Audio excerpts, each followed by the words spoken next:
ஹல்லேலூயா. கர்த்தருடைய பரிசுத்த நாமத்திற்கு மகிமை உண்டாவதாக. இந்த புதிய நாளையும் கர்த்தர் நமக்கு காண செய்த கர்த்தருக்கு ஸ்தோத்திரம்.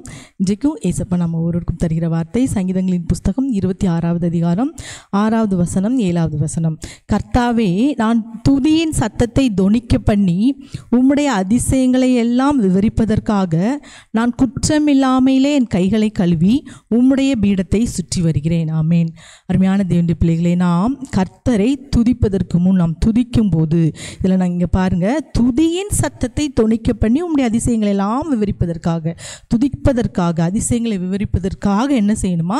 குற்றமில்லாமையில் நம்முடைய கைகளை கழுவி அவருடைய பீடத்தை சுற்றி வருவேன். இது யார் சொல்கிறார்? தாவீதின் சங்கீதம். தாவீது ஒரு நமக்கு எல்லாம் ஒரு காரியத்தை இந்த இடத்துல அவர் சொல்லுகிறார். என்ன செய்யணும்? நாம் துதிப்பதற்கு முன் முதலாவது நாம் செய்ய வேண்டிய காரியம், நம்மை நாம் பரிசுத்தப்படுத்திக் கொள்ள வேண்டும். பரிசுத்தப்படுத்தி விட்டு அதுக்கப்புறம் தான் என்ன செய்யணும்? நாம் துதிக்கணும். குற்றமில்லாமல் நம் கைகளை கழுவணும். அதுக்கப்புறம் அவருடைய பீடத்தை சுற்றி அவரை துதித்து அவரை ஆர்ப்பரிப்பதற்கு முன் நாம் இந்த காரியங்களை செய்ய வேண்டும். இன்றைக்கு நாம் பரிசுத்தத்தோடு கூட கர்த்தரை துதிக்கிறோம், ஆராதனை செய்கிறோம் என்று சொல்லி நாம் சொல்கிறோம். ஆனால் நாம் இந்த காரியத்திற்கு, அதாவது குற்றமில்லாமல் நம் கைகளை கழுவி ஒவ்வொரு நாளும் பரிசுத்தமாக இருக்கிற காரியத்தில் நாம் என்ன செய்கிறோம்? குறைவுபடுகிறோம். இந்த நாளில் அருமையான தேவனுடைய பிள்ளைகளே, நாம் துதியின் சத்தம் கர்த்தருடைய சமூகத்தில் எட்டணும்னா நாம் என்ன செய்யணும்? நம்மை நாம் பரிசுத்தப்படுத்தி கொண்டு பரிசுத்தத்திற்கு முக்கியத்துவம் கொடுத்து நாம் என்ன செய்யணும்? அவரை துதிக்க வேண்டும், பரிசுத்தத்தோடு துதிக்க வேண்டும். அப்படிப்பட்ட துதியை தான் கர்த்தர் அங்கீகரிக்கிறார். அதில் தான் அவர் பிரியமாக இருக்கிறார். சங்கீதம் 19 நீங்கள் கடைசி வசனத்தில் வாசிப்பீங்கன்னா, என் கண்மலையும் என் மீட்புருமாகிய கர்த்தாவே, என் வாயின் வார்த்தைகளும் என் இருதயத்தின் தியானமும் உமது சமூகத்தில் பிரீதியாக இருப்பதாக. நம் வாயின் வார்த்தைகள், நம் வாயினால் அவரை துதிக்கிற காரியங்கள் அவருக்கு பிரியமாக இருக்கணும்னா, நம் இருதயத்தின் தியானம், வேதத்தை நாம் தியானிப்பது இதெல்லாம் ஏசப்பாவுக்கு பிரியமாக இருக்கணும்னா நாம் இன்றைக்கு செய்ய வேண்டியது அவருடைய சமூகத்தில் ஒரு பிரியமான ஆராதனை, ஒரு பிரியமான துதியை நாம் செலுத்த வேண்டும் என்றால் நாம் பரிசுத்தத்திற்கு முக்கியத்துவம் கொடுக்க வேண்டும். நாம் பரிசுத்தத்திலே நாம் என்ன செய்யணும்? நம்மை கழுவ வேண்டும், பரிசுத்தப்படுத்திக் கொள்ள வேண்டும். கைகளை பரிசுத்தப்படுத்தணும். நம் சிந்தனைகள், நினைவுகள், நம்மை நாம் பரிசுத்தப்படுத்தி கொண்டு துதிக்க வேண்டும்.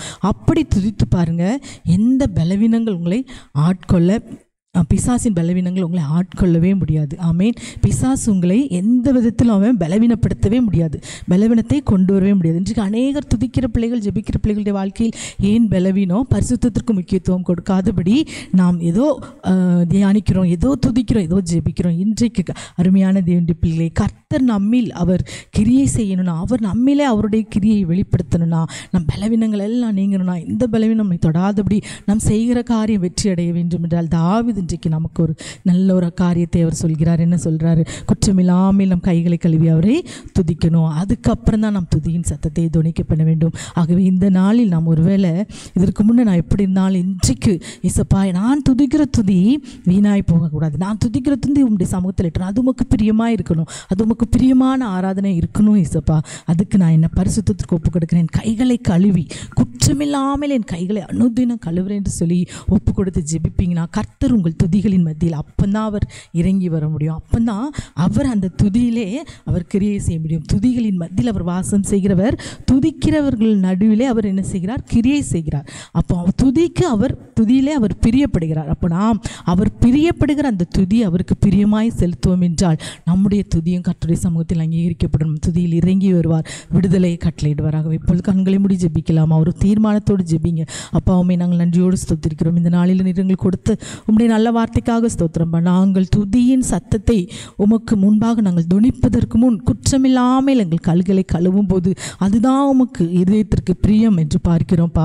என் வாயின் வார்த்தையும் என் இருதயத்தின் தியானமும் உண்மை பிரியப்படுத்துவதாய் அப்பொழுதுதான் இருக்கு என்று நாங்கள் பார்க்கிறோம். இந்த நாளில் இயேசுப்பா, எங்கள் ஒவ்வொருவரையும் பரிசுத்தப்படுத்துங்க. இந்த நாளில் ஜெபிக்கிற, ஒப்பு கொடுத்து ஜெபிக்கிற ஒவ்வொரு பிள்ளைகளையும் நீர் சுத்திகரிங்க. அப்படி கல்வாரி இரத்தத்தினால் கழுவி சுத்திகரித்து பரிசுத்தப்படுத்தி உம்மை துதிக்கிற பிள்ளைகளாய் மாற்றும் பெரிய காரியங்களை செய்யும். இயேசுவின் நாமத்தில் ஜெபிக்கிறோம் நல்ல பிதாவே. ஆமேன், ஆமேன்.